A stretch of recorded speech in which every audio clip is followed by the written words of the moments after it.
Modernitas kota Bandung tak sepenuhnya menghapus jejak masa lampau. Museum 1908X hadir sebagai ruang yang membawa siapapun yang datang melompat ke era 1980-an. Bukan sekedar ruang pamer, museum ini ibarat mesin waktu yang menghidupkan kembali kenangan masa lalu.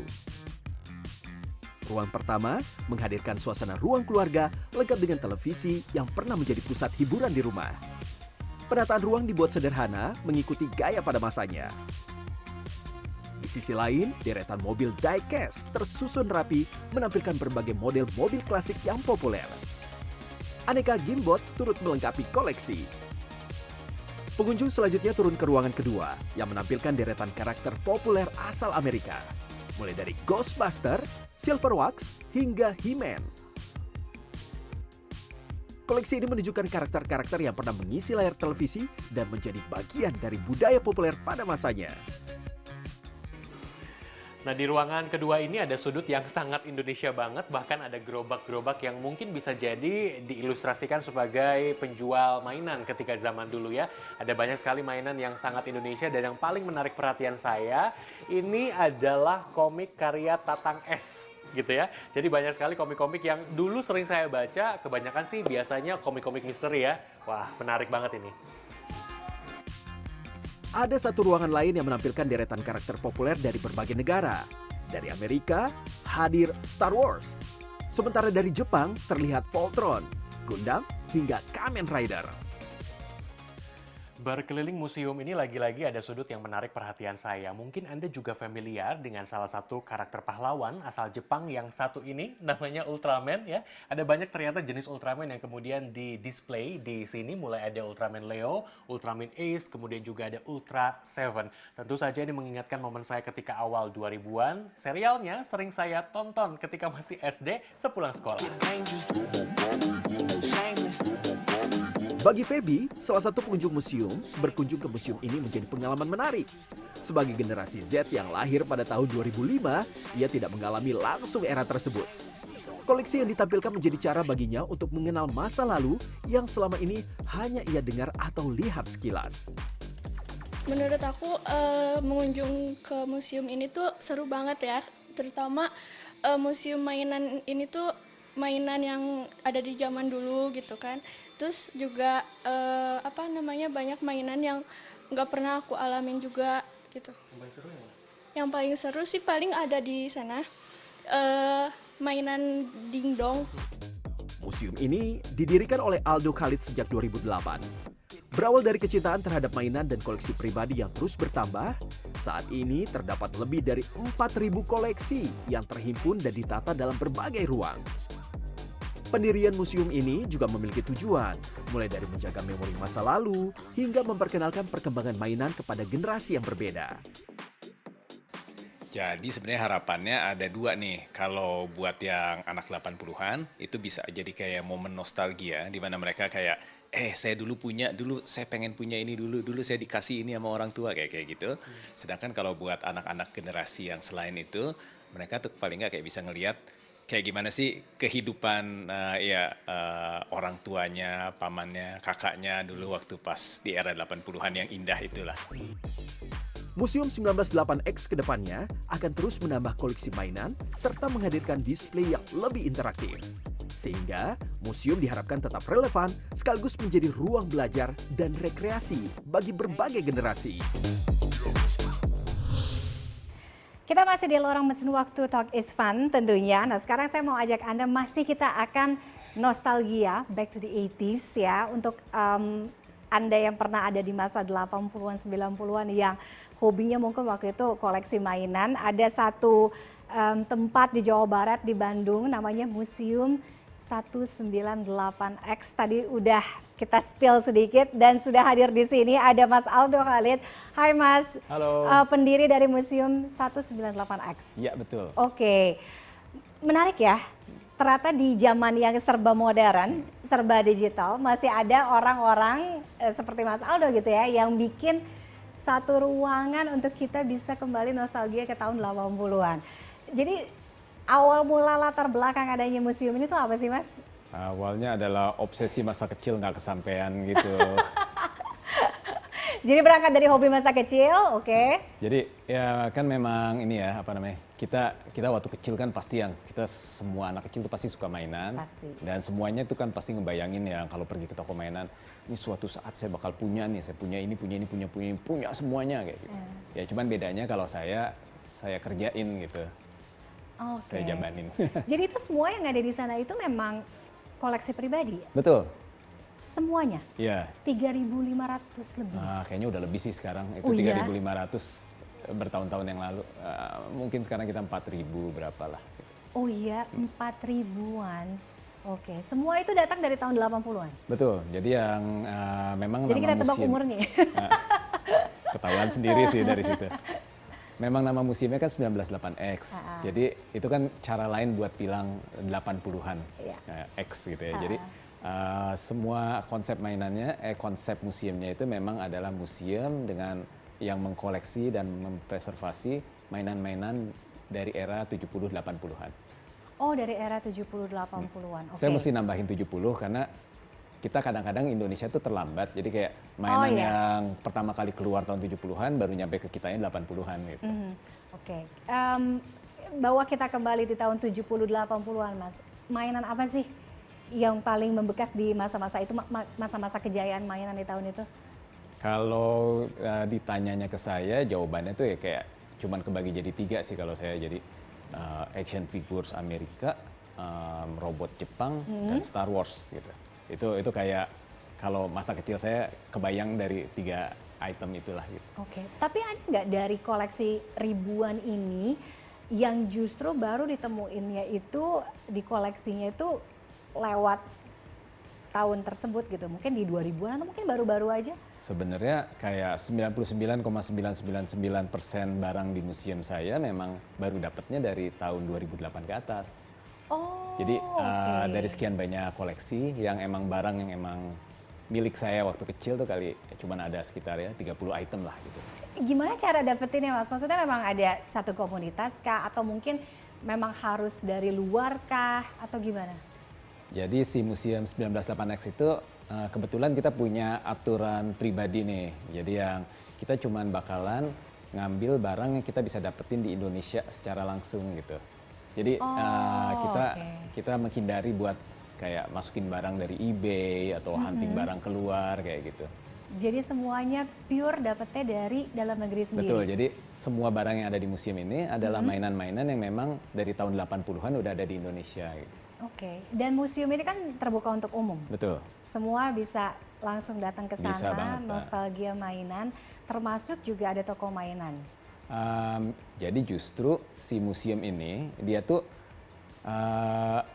adalah museum yang tersembunyi di dalam satu buah toko mainan.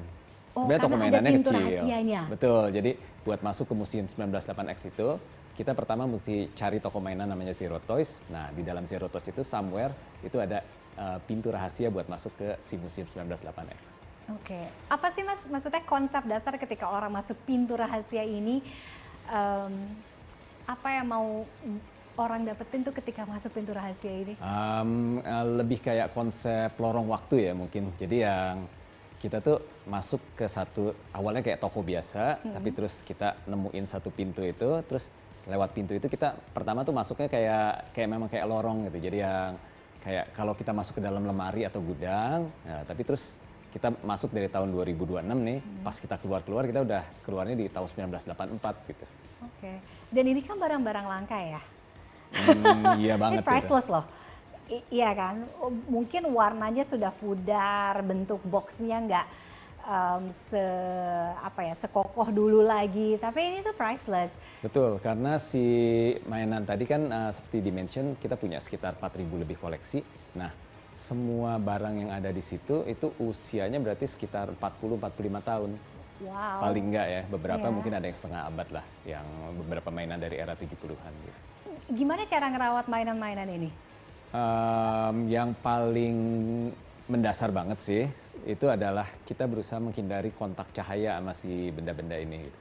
Oh, Jadi si oke. museum itu kita nggak punya jendela sama sekali. Oh, jadi hanya pencahayaan tuh dari lampu aja? Betul, dari lampu. Kenapa, Mas? Dan si lampu itu juga kita kan buka sebenarnya weekend ya, cuma Sabtu Minggu. si lampu itu beneran cuma nyala kalau pas ada pengunjung masuk gitu. Oh, Karena oke. si lampu cahaya matahari ya terutama itu tuh sangat ngerusak si plastik-plastik ini gitu. Oke. Ultravioletnya tuh kayak kalau misalnya yang kotak tuh bisa jadi pudar lama-lama. Kalau plastik dia lama-lama tuh bisa yang jadi kertas, pecah, discolored segala macam. Ini Jadi- dijual juga? Kalau yang museum enggak, karena memang museum sih kan emang kita cuman buat ini ya mempreservasi aja. Iya. Tapi kalau misalnya terus keluar dari museum, keluar lagi kan lewat Zero Toys, ya si toko mainan saya itu.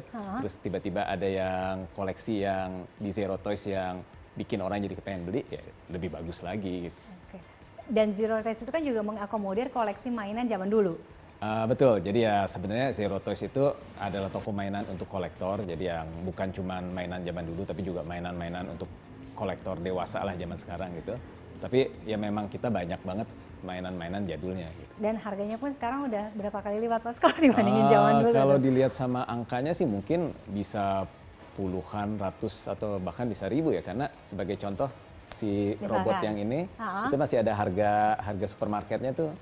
Dia harganya Berapa? dulu Rp8.625.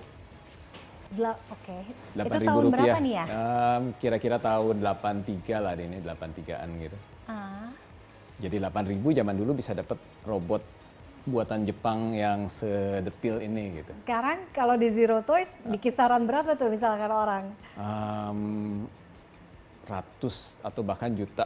Oke. Nah, karena ya itu dia, jadi yang barang ini kan usianya sekitar 40 tahunan gitu, dan ini kita lagi ngomongin soal mainan anak-anak. Nggak banyak anak-anak yang bakal merawat dan menyimpan mainan mereka untuk tahan sampai 40 tahun gitu. Iya. Dan baru tahu arti pentingnya mainan-mainan itu kadang-kadang kalau kita usianya tuh udah dewasa Udah gitu ya. seusia saya sekarang Iya gitu. kan? Biasanya Kayak ini tuh harta karun loh.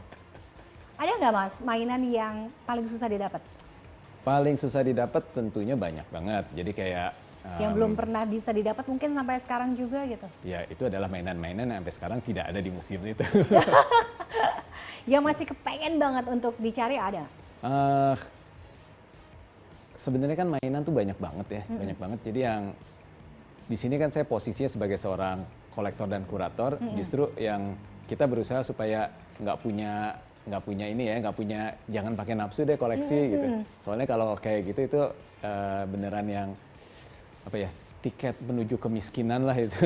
Oh Karena iya? kalau misalnya hunting pakai dengan perasaan itu biasanya kadang-kadang kan kayak saya mesti dapat ini dengan harga berapapun. Gitu. Kalau kita sih ya santai aja. Ntar Jadi kalau tips jodoh juga koleksi datang. mainan tuh gimana? Kadang-kadang kan orang juga FOMO ya kan. Jadi udah geber ya terus. Kalau tips koleksi mainan tuh kayak gimana? Tips nomor 1 itu adalah fokus ya, kalau saya bakalan bilang. Jadi kayak dari sekian banyak mainan, pilih satu macam atau satu karakter atau satu pabrikan atau satu era, terus ya batasi diri cuman ngejar di situ gitu. Kayak contohnya kalau kita atau saya cuman koleksi mainan 80-an. Tapi semua. Semua.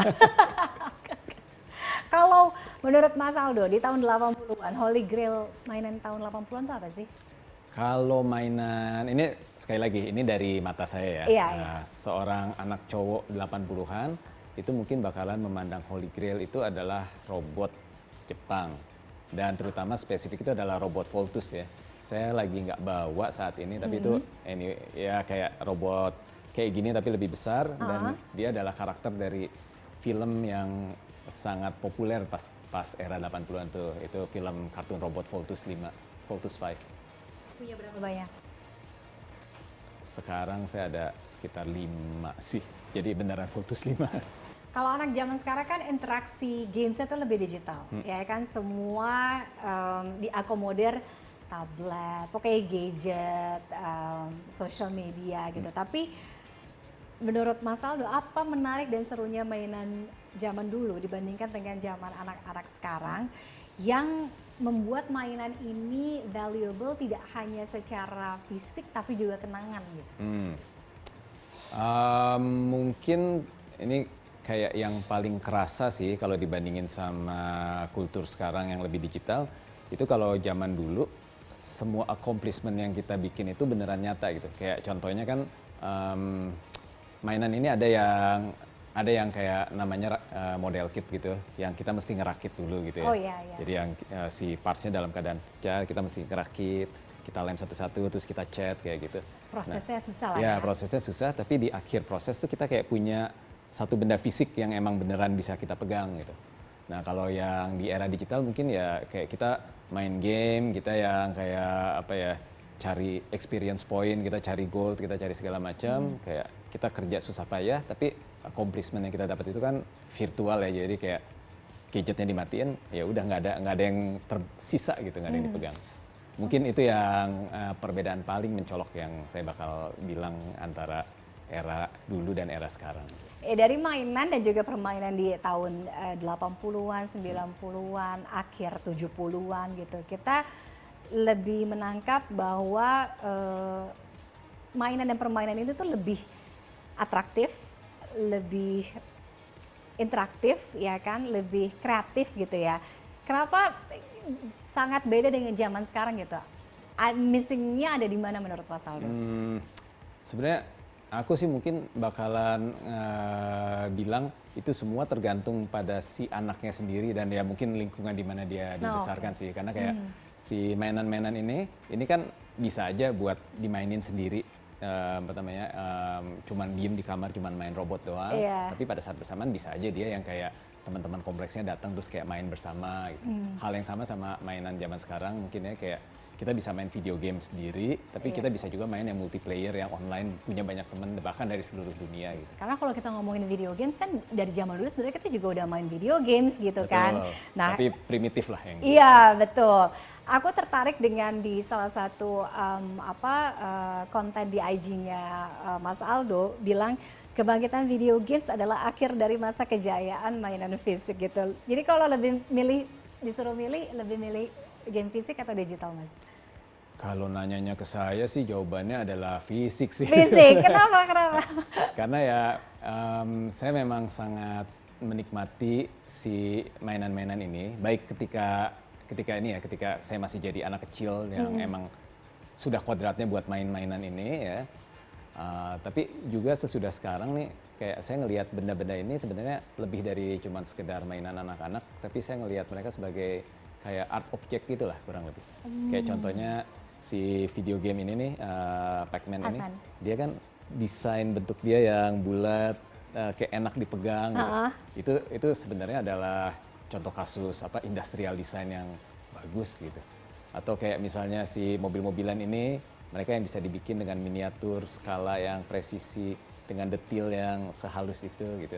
Jadi ya bagi saya ada orang yang mengkoleksi benda seni kayak lukisan atau patung, ya patung atau lukisan saya ya ini gitu. Oke, art object ya. Art object. Kalau bisa kembali ke masa lalu akan ada di masa yang mana? Kenapa? Masa 80-an. Pasti ya. Karena kayak saya udah tahu apa yang harus dilakukan nanti gitu. Apa yang harus dilakukan kalau bisa balik ke 80-an? Beli banyak-banyak barang yang nanti harganya bakalan naik, simpen di satu gudang kayak gitu. Beli saham Apple waktu pas pertama masih murah, kayak hal-hal kayak gitu. Bener juga ya. Jadi tahu ya kira-kira apa investasi masa depan ya. Betul. Jadi aku bisa bilang ini berangkat dari hobi, investasi, tapi ini bisa jadi koleksi, mengenang nostalgia masa kecil ya. Betul, karena sebenarnya pada akhirnya kalau ini kayaknya bukan cuma buat kolektor mainan tapi buat semua kolektor gitu. Si benda fisik ini memang mereka benda fisik, tapi sebenarnya yang kita koleksi itu adalah memori yang tertrigger oleh benda itu gitu. Jadi kayak contohnya saya punya mainan robot yang dibeliin sama almarhum bapak saya gitu waktu pas saya masih umur 7 tahun, dan kalau saya megang benda itu yang saya ingat mungkin bukan si robot itunya, tapi saya ingat yang jalan-jalan di Blok M sore-sore sama dia dan terus masuk toko mainan dan beli benda itu gitu. Jadi kayak si benda fisik itu hanyalah trigger untuk memori sih. Jadi walaupun ini asalnya dari 70-80-an, ini masih tetap relate ya harus dengan anak-anak zaman sekarang yang lahir Masih 2010 ya. ke atas ya. Banyak juga mungkin yang datang anak-anak zaman sekarang itu nggak sih Banyak. Mas, anak-anak Nah, SD gitu? Tapi biasanya mereka udah dibawa sama diseret sama bapaknya gitu. Jadi kayak bapaknya bawa anaknya dengan alasan ini musim mainan, ntar kamu pasti suka, tapi ntar pas di dalam yang malah bapaknya, aku dulu punya ini, aku dulu pengen punya ini segala macam. Sementara anaknya udah yang, Pak masih lama nggak main HP?